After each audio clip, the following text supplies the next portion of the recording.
Le livre du Lévitique, chapitre 25. L'Éternel dit à Moïse sur le mont Sinaï: Transmets ces instructions aux Israélites. Quand vous serez entrés dans le pays que je vous donne, la terre se reposera, et il y aura un sabbat en l'honneur de l'Éternel.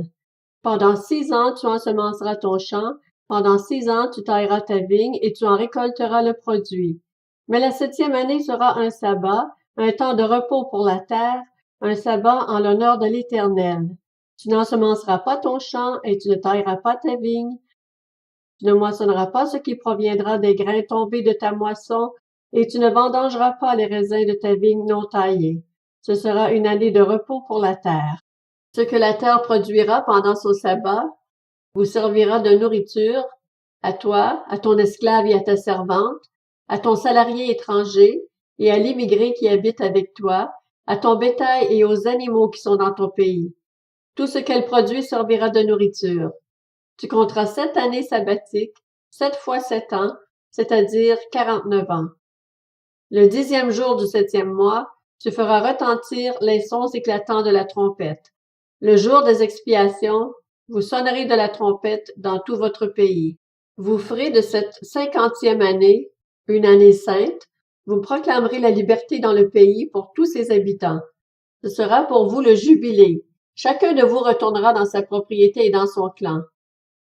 La 50e année sera pour vous le jubilé. Vous ne sèmerez pas, vous ne moissonnerez pas ce que les champs produiront d'eux-mêmes, et vous ne vendangerez pas la vigne non taillée, car c'est le jubilé. Vous le considérerez comme saint. Vous mangerez le produit de vos champs. Dans cette année de jubilé, chacun de vous retournera dans sa propriété. Si vous vendez ou achetez un terrain à votre prochain, qu'aucun de vous ne lèse son frère. Tu l'achèteras à ton prochain en comptant les années depuis le jubilé, et il te le vendra en comptant les années de récolte.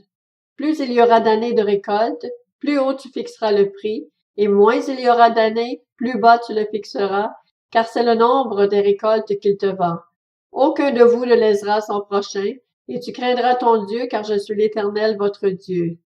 Mettez mes prescriptions en pratique, respectez et mettez en pratique mes règles, vous habiterez ainsi en sécurité dans le pays. Le pays donnera ses fruits, vous mangerez à satiété, et vous y habiterez en sécurité. Peut-être, vous dites-vous, que mangerons-nous la 7e année, puisque nous ne sèmerons pas et ne ferons pas nos récoltes? Je vous accorderai ma bénédiction la 6e année, et elle donnera des produits pour 3 ans. La 8e année, vous sèmerez et vous mangerez de l'ancienne récolte, jusqu'à la 9e année, jusqu'à la nouvelle récolte, vous mangerez de l'ancienne. Les terres ne se vendront pas de façon définitive, car c'est à moi que le pays appartient, et vous êtes chez moi comme des étrangers et des immigrés. Dans tout le pays dont vous aurez la possession, vous établirez un droit de rachat pour les terres. Si ton frère devient pauvre et vend une portion de sa propriété, celui qui a le droit de rachat, son plus proche parent, viendra et rachètera ce qu'a vendu son frère. Si quelqu'un n'a personne qui ait le droit de rachat et qu'il se procure lui-même de quoi faire son rachat, il comptera les années depuis la vente, remboursera la différence à l'acheteur et retournera dans sa propriété. S'il ne trouve pas de quoi lui faire ce remboursement, ce qu'il a vendu restera entre les mains de l'acheteur jusqu'à l'année du jubilé. Lors du jubilé, il retournera dans sa propriété et l'acheteur en sortira. Si quelqu'un vend une maison d'habitation dans une ville pourvue de murs d'enceinte, il aura le droit de rachat durant une année entière à partir de la vente. Son droit de rachat durera 1 an. Mais si cette maison, située dans une ville pourvue de murs d'enceinte, n'est pas rachetée avant la fin de l'année, elle restera définitivement à l'acheteur et à ses descendants. Il n'en sortira pas lors du jubilé. Les maisons des villages, dépourvues de murs d'enceinte, seront considérées comme des fonds de terre. Elles pourront être rachetées et l'acheteur en sortira lors du jubilé. Quant aux villes des Lévites et aux maisons qu'ils y posséderont, les Lévites auront un droit perpétuel de rachat. Si quelqu'un achète une maison à des Lévites, il sortira de la maison vendue et de la ville où il la possédait lors du jubilé, car les maisons des villes des Lévites sont leur propriété au milieu des Israélites. Les champs situés autour des villes des Lévites ne pourront pas être vendus, car ils en ont la possession pour toujours. Si ton frère devient pauvre et qu'il manque de ressources près de toi, tu le soutiendras, même s'il s'agit d'un étranger ou d'un immigré, afin qu'il vive avec toi. Tu ne tireras de lui ni intérêt ni profit, tu craindras ton Dieu et ton frère vivra avec toi. Tu ne lui prêteras pas ton argent à intérêt, tu ne lui prêteras pas ta nourriture pour en tirer un profit. Je suis l'Éternel ton Dieu qui vous ai fait sortir d'Égypte pour vous donner le pays de Canaan, pour être votre Dieu. Si ton frère devient pauvre près de toi et se vend à toi, tu ne lui imposeras pas le travail d'un esclave. Il sera chez toi comme un salarié, comme un immigré. Il sera à ton service jusqu'à l'année du jubilé. Il sortira alors de chez toi avec ses enfants, et il retournera dans son clan, dans la propriété de ses ancêtres.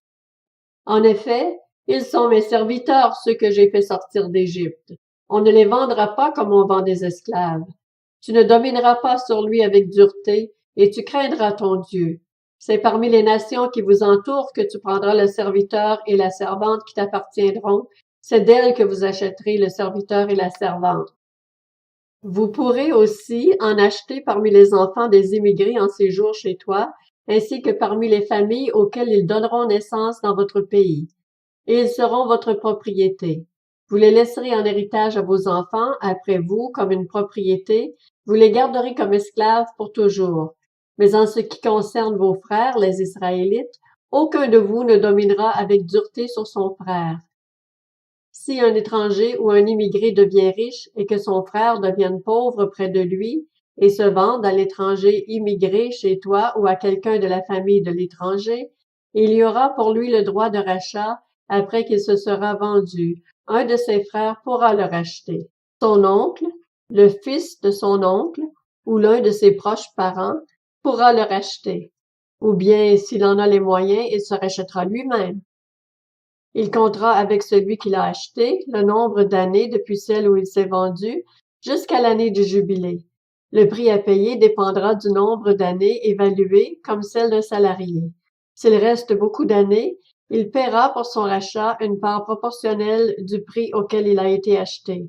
S'il reste peu d'années jusqu'à celle du jubilé, il en fera le compte et il paiera pour son rachat une part proportionnelle. Il sera comme un homme salarié à l'année chez son maître, et tu ne permettras pas à celui-ci de le traiter avec dureté. S'il n'est racheté d'aucune de ces manières, il sortira l'année du jubilé, lui et ses enfants avec lui. En effet, c'est de moi que les Israélites sont esclaves. Ils sont mes esclaves que j'ai fait sortir d'Égypte. Je suis l'Éternel votre Dieu.